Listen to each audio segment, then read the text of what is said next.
بعد از اولین طلاق با خودم عهد بستم اگه دوباره عاشق شدم این بار درست انتخاب کنم. نمیدونستم اشتباه بعضی زخمها تکرار شدنشونه. سعید هستم. یادم روزی که با مریم همسرم آشنا شدم یه روز بارونی بود. اون روز مریم همراه دوستش به مغازم اومده بود واسه خرید. یه چند تا لباس انتخاب کردن واسه خودشون پچ پچ می کردن که چطور زیر این شدت بارون از فروشگاه بریم بیرون.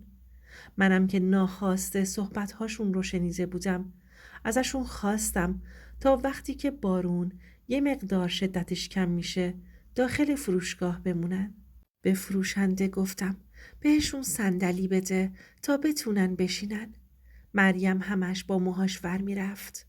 ناخواسته نگاهم بهش میافتاد. هر بار که نگاهش میکردم میدیدم داره با خنده با دوستش حرف میزنه و از خیس شدنشون زیر بارون میگه. میگفتند و میخندیدند. من 1 سالی میشد که از همسرم جدا شده بودم. از مریم خوشم اومده بود ولی اصلا نمیدونستم که مجرده یا متأهل. وقتی که شدت بارون کم شد میخواستن که برن. اومدن ازم بابت کارم که در حقشون کرده بودم تشکر کنن. منم از فرصت استفاده کردم. بهش گفتم میتونم یه سوالی ازتون بپرسم؟ مریم خیلی سریعتر از چیزی که فکرشو میکردم جوابمو داد و گفت خواهش میکنم بفرمایید. گفتم میتونم بپرسم که شما مجرد هستید یا متأهل؟ خنده شیطنت آمیزی کرد و گفت 3 سالی هست که فرستادمش خونه مادرش و دیگه ازش خبری ندارم. با این حرفش قند تو دلم آب شده بود. متوجه شدم که اونم در حال حاضر مجرده و از همسرش جدا شده. فرصت رو از دست ندادم و شمارم رو روی یک کاغذ نوشتم و بهش پیشنهاد دوستی دادم. مریم بدون اینکه منمن کنه خیلی راحت پیشنهاد منو قبول کرد و با یه لبخند شمارمو گرفت و گفت باشه. بهتون زنگ میزنم. بعد دوباره گفت اصلا همین الان براتون تک میندازم که خیالتون راحت شه. از این حرکتش خندم گرفت و گفتم ممنون، خیلی با این کار خوشحالم کردید. خلاصه شمارش رو انداخت رو گوشیم و با اشوه خداحافظی کرد و با دوستش از فروشگاه هم رفت بیرون. از بعد از ظهر همون روز پیام هامون به هم شروع شد و کم کم با هم دوست شدیم. اونقدر پرنشاط و پرشور بود که تصمیم گرفتم خیلی سریع باهاش ازدواج کنم. عاشق هیجانش شده بودم. نمیخواستم از مریم دور بمونم. میخواستم زودتر همسرم بشه و تمام لحظه ها اونو کنار خودم داشته باشم. خلاصه با هم ازدواج کردیم. همون روزای اول زندگی مشترکمون احساس کردم که میخواد حرف خودش باشه و نظر خودش رو به من تحمیل کنه. همین جور چیزا باعث میشد گهگاهی با هم جر و بحث کنیم. با اینکه خیلی دوستش داشتم همیشه سعی می کردم کوتاه بیام و بذارم کاری رو که دوست داره انجام بده. اونقدر بریز و به پاش داشت. اونقدر تو آرایشگاه‌های مختلف روزاشو سپری می کرد. منم کاری بهش نداشتم. دلم میخواست خوشحال باشه. کم کم رفیق بازی‌هاش شروع شد. خونه رو پر از زن و دختر می کرد. مدام دور همی داشت. با دوستاش تورهای تفریحی می رفت. دیگه داشتم اذیت می شدم. زندگیم با مجردی قبل برام فرقی نمی کرد. خواستم باش بشینم و حرف بزنم. اما اصلا فکرشو نمی کردم که برخوردش با هم اونجوری باشه. با تندی و پرخاشگری جوابمو داد. بهونه دستش داده بودم. همون باعث بحثمون شد و پا شد وسایل‌هاش رو جمع کرد و رفت خونه پدرش. دلم طاقت نیاورد که اونجا بمونه. علاقم بهش باعث شد که برم دنبالش و بیارمش خونه. یه چند روزی گذشت. دیدم رفتاراش برام مشکوک میزنه. بازم به روی خودم نیاوردم. تا اینکه واسم خبر آوردن که مریم با یکی از پسرای محلمون رفیق شده و از قبل میشناختش و دوباره رابطه‌شون شکل گرفته. وقتی که ازش سوال پرسیدم انکارش کرد. جواب داد همین جور کاراته که منو مجبور میکنی برم خونه پدرم. یا اخلاقتو درست کن یا دیگه اونجا دنبالم نیا. این شکاک بازیات آخر زندگیمون رو تباه میکنه. منم وقتی که دیدم اینجوری میگه حرفش رو قبول کردم و گفتم حتما که تو رو با یکی دیگه اشتباه گرفتن. و دوباره به زندگی کردن کنار هم ادامه دادیم. هر روز رفتارای مریم عجیب و غریب بود. هر دفعه ازش یه سرگذشت بیرون می اومد. کم کم به گوشم رسونده بودند که چند سال پیش سر زنم چند تا مرد دعوا گرفته بودند و یکیشون به بالاخاییش در اومده بود و الانم تو حبسه. اما بازم توجهی نکردم. گفتم هر چی بوده گذشته و قبل از ازدواج ما بوده و به منم ربطی نداره. مریم اخلاق خوبی نداشت. همش دنبال حاشیه بود. تازگی‌ها پرخاشگر هم شده بود. اما من با همه این اخلاقهای بدش خیلی دوستش داشتم. 6 سالی بود که با هم زندگی می کردیم. یه روز از همین روزها یکی از دوستای خودش بهم زنگ زد و گفت که مریم همین الان با یه پسر تو خونه یکی از دوستای دیگشونه. خشکم زده بود. دست و پا می لرزید. مغزم هنگ کرده بود. من یه دختر 4 ساله داشتم. غیر ممکن بود که مریم بخواد این کارو با زندگیمون بکنه. اول حرفش رو باور نکردم. گفتم شاید تو قهر هستن و داره به مریم انگ میزنه. اما بازم دلم طاقت نیاورد. اون دوستش رو میشناختم. فروشگاه رو تحویل فروشندم دادم و با یه مأمور رفتم خونه دوستش. زنگ در واحدهای دیگر رو زدم و در رو برام باز کردن. وقتی پشت در ورودی رسیدیم زنگ در رو زدیم و چسبیدیم کنار دیوار که از لنز در ورودی نتونن ما رو ببینن. وقتی در باز شد مأمورا وارد شدند. بله درست بود. مریم با یه پسر جوون داخل خونه بود همراه دوستش و با خودمون بردیمشون. مریم میگفت داری اشتباه میکنی. این پسر داییشه. چه ربطی به من داره؟ ولی من مطمئن بودم که داره دروغ میگه و داشته به هم خیانت میکرده. پسرم میگفت من به این خانم چی کار دارم؟ داشتیم در مورد کار صحبت میکردیم. اما چه کاری خدا خودش میدونه. انقدر حرف زد و گفت که اشتباه میکنی که خودم دوباره مجبور شدم رضایت بدم و بیارمش خونه. تا خود خونه غر زد و بهم بد و بیرا گفت. به خودم قبولونده بودم که همسرم اینجوری نیست و حتما من اشتباه کرده بودم. همش دلم به رحم می اومد. آخه قبلا عاشقش بودم و دوستش داشتم و هر حرفی که میزد من قبول میکردم. میگفتم حتما واقعیت رو میگه. دیگه بعد اون همش بچه رو میبرد خونه مادرش میذاشت. با تیپ های جلف ماشین رو بر میداشت و با دوستاش میرفتن بیرون. وقتی ازش میپرسیدم کجا میخوای بری و ماشین رو برای چی میخوای میگفت خرید دارم. باید برم فلان پاساژ چیزای جدید آوردن. میرم که بخرم.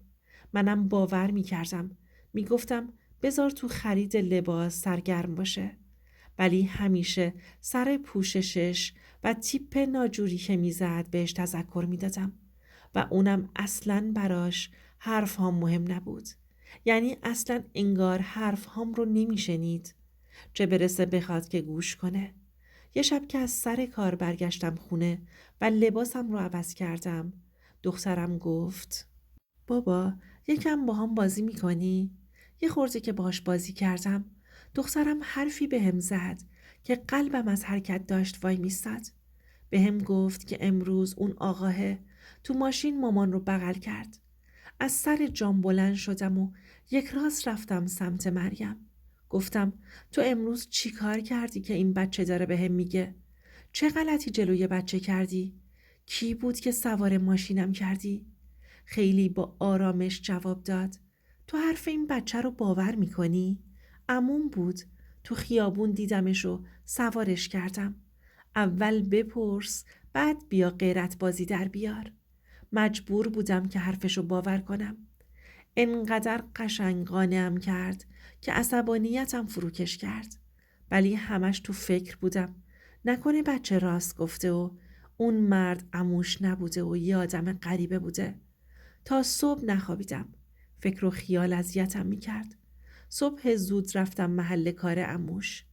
بهش گفتم دیروز که مریم رو دیدید چرا تا خونه ما نیومدید؟ میتونستیم ازتون پذیرایی کنیم؟ بنده خدا روحش خبردار نبود. جواب داد من؟ نه پسرم، اشتباه میکنی. چند ماهی میشه که از مریم خبری ندارم. چه برسه که بخوام بیام خونتون. خب رسم روزگار دیگه. هر کس رو توی زندگی خودش غرق کرده. همون جوری که داشت میگفت صورتم داشت قرمز میشد. حدسم درست بود. مریم داشت بهم دروغ میگفت. معلوم هم نبود با کی ریخته بود روی هم. از عموش خداحافظی کردم و حرکت کردم سمت خونه. درو باز کردم و بهش گفتم خجالت نمیکشی مدام دروغ میگی؟ تو که گفتی عموت بود که سوارش کردی. اما عموت میگه که تو رو چند ماه میشه که ندیده. اونقدر بی فکر و پست هستی که جلوی بچه این کارا رو میکنی.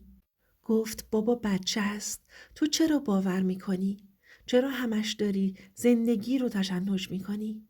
گفتم نه، اتفاقا بچه راست میگه. تو داری یه غلطایی میکنی. گفت حالا که اینجوریه اصلا دلم نمیخواد کنارت زندگی کنم. تا الانم به زور موندم. فکر کردی زندگیمو به پای تو داغون میکنم. نه خیر آقا، اشتباه میکنی. دیگه واسه یه لحظم کنارت نمیمونم.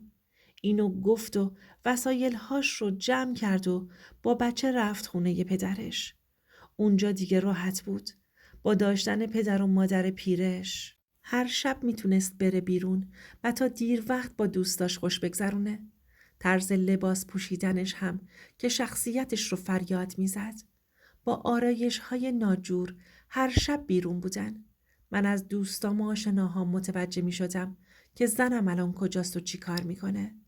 تصمیم گرفته بودم ازش جدا بشم. آبروم داشت با کارهایی که مریم انجام میداد از دست میرفت. با خیانتهایی که پشت پرده داشت نسبت به من انجام میداد. نمیخواستم غیرتم زیر سوال بره. اون زندگی دیگه نگه داشتنش به درد نمیخورد. قرار بود که نصف مهریه رو بهش بدم و حضانت دخترم رو بگیرم. اونم قبول کرده بود. ولی بعد از چند روز نمیدونم که چی شد. زد زیر قول همه ی حرفهایی که زده بود. میگفت من توی زندگی با تو جوونیم رو گذاشتم.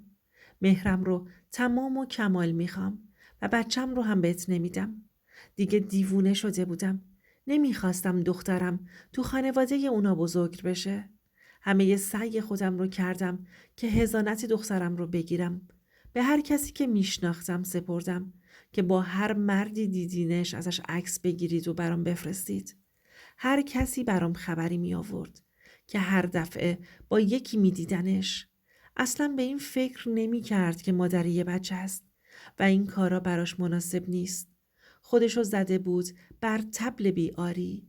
پدر و مادرش نمیتونستن جلوشو بگیرن. چه برسه به من که همسر دومشم بودم. بهم گفتن مثل این که یه رفیق فاب پیدا کرده و بیشتر موقع ها با همونه. بهش پیام رسوندم که حداقل میموندی تا کاملا از هم جدا بشیم. بعد هر کاری که میخواستی میکردی. بهم گفت از اولش هم تو توی زندگی من نقشی نداشتی. منتظر چیه تو باید باشم؟ زنگ زدم به پدرش و همه چی رو بهش گفتم. وقتی که شنید با پدرش حرف زدم، زنگ زد و هر چی که تو دهنش بود بهم گفت. دیگه از حدش گذشته بود. همه چی رو زیر پا گذاشته بود. از انتخاب اون روز تو فروشگاهم واقعا متاسف بودم. صبح روز بعد بدون در نظر گرفتن آیندگی دخترم که بدون مادر بزرگ میشه رفتم دادگاه و درخواستم رو با عکسایی که تو دستم داشتم ارائه کردم. وکیلم هم بقیه کارام رو انجام داده بود. بدون اینکه مهرش رو بدم حضانت دخترم رو هم ازش گرفتم. مریم دیگه دستش به جایی بند نبود. اون مونده بود با سرنوشتی که خودش برای خودش رقم زده بود و منم با دخترم به زندگیم ادامه دادم. دوست عزیزم، اینم از داستان امشب. اگه تا آخر این داستان کنارم بودی، یعنی درد این روایت رو درک کردی. ممنونم ازت. لطفاً لایک کن و کامنت بذار تا این صداها شنیده بشه و سابسکرایب کن، چون هنوز صداهایی هست که کسی جرأت نکرده بلند بگه. اینجا صداها دفن نمیشن و من اینجا هستم تا اون رو برات روایت کنم.